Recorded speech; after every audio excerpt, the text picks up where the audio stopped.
রাতের অন্ধকারে গ্রামের এক তৃণমূল নেতার প্রায় কাঠা 10 জমির কলা গাছ কেটে দেওয়ার অভিযোগ উঠল দুষ্কৃতীদের বিরুদ্ধে।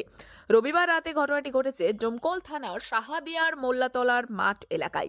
ঘটনার পর ওই জমির মালিক কামিরুল মালিথা ডোমকল থানায় লিখিত অভিযোগ দায়ের করেছেন। তবে ঘটনার পর বিষয়টি নিয়ে রাজনৈতিক রং লাগালেও অভিযোগের তীর তার দলেরই বিক্ষুব্ধ গোষ্ঠীর দিকে। কামিরুলের দাবি, বেশ কয়েক বছর আগে ডোমকল পঞ্চায়েত সমিতির কর্মাধ্যক্ষ আমার মামা কুচিয়ামোড়া গ্রামের তৃণমূল নেতা আলতাফ হোসেন খুন হয়েছেন।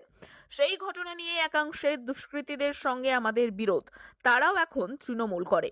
ঘটনার পর দলের নীতি আদর্শ নিয়েও বারবার প্রশ্ন তুলেছেন তৃণমূলের ওই বুথ সভাপতি। চলুন শুনে নেওয়া যাক কি অভিযোগ তার। কারা বলতে গেলে আমাদের বিগত দিনে 2018 সালে কুচোমারায় আমার মামা আলতাফ কর্মদক্ষ ছিল, সে মার্ডার হয়ে গেছে। মার্ডার হয়ে যাওয়ার পর গত ইংরেজি 6 তারিখে কেসের সাক্ষী শুনানি হয়, আরম্ভ হয়। সেই সাক্ষী একজন সাক্ষীও দেয়, সাক্ষীরা সাক্ষী দিয়েছে।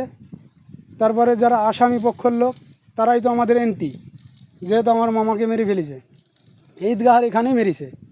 অয়েলি মানুষের সঙ্গে আমাদের শত্রুতা। আমি রাজনীতি করি, আমি টিএমসি দল করি। টিএমসি দলের আমি আমার বুথের সাহাদিয়ার কুচোমারা মিলি আমাদের একটা বুথ। এখানে আপনার 600 ভোট আছে, আমাদের সাহাদিয়ারে 600। আমি ওই বুথের দায়িত্ব, আমি বুথ সভাপতি, আমি ওটা পালন করি। এবারও আমি মেম্বার আমি করেছি। আলতাফ কর্মদক্ষ যে মার্ডার হয়ে গেছে তার ছেলে 80 মেম্বার আছে, আমার এখনও প্রতিনিধি। এর তো দলের তো কোনো আমাদের নিয়ম নাই, ওর তো আসামি পক্ষের লোক, আমাদের এন্টি। তৃণমূল সবাই তো এখন তৃণমূল, আমার এখানে বিরোধীর কোনো নাই তো। আর মেন ইস্যু হচ্ছে আপনার এই সব রাগ তুলাতুলি হচ্ছে, সেটা হচ্ছে আলতাফ মার্ডারের কেস বিষয়লি।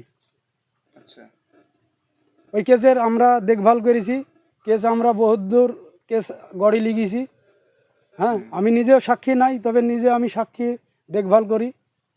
সাক্ষীদেরকে আসামি পক্ষের লোক হুমকি দেয়, সে হুমকি আমরা যতটুকু পারি সাক্ষীদেরকে সেইভাবে গাইডলাইন দিয়ে আমরা রাখি। আসামি পক্ষ তো তৃণমূলের।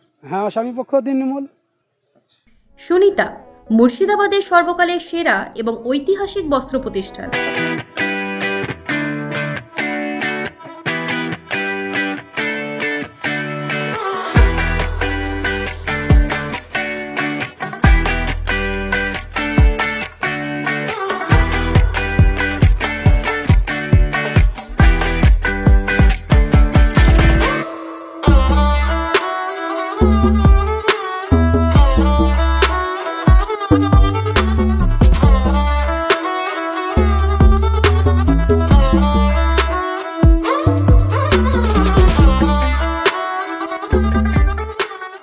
বিয়ের কেনাকাটা থেকে শীতের পোশাক, নামি ব্র্যান্ড, সেরা দাম, একটাই নাম সুনিতা।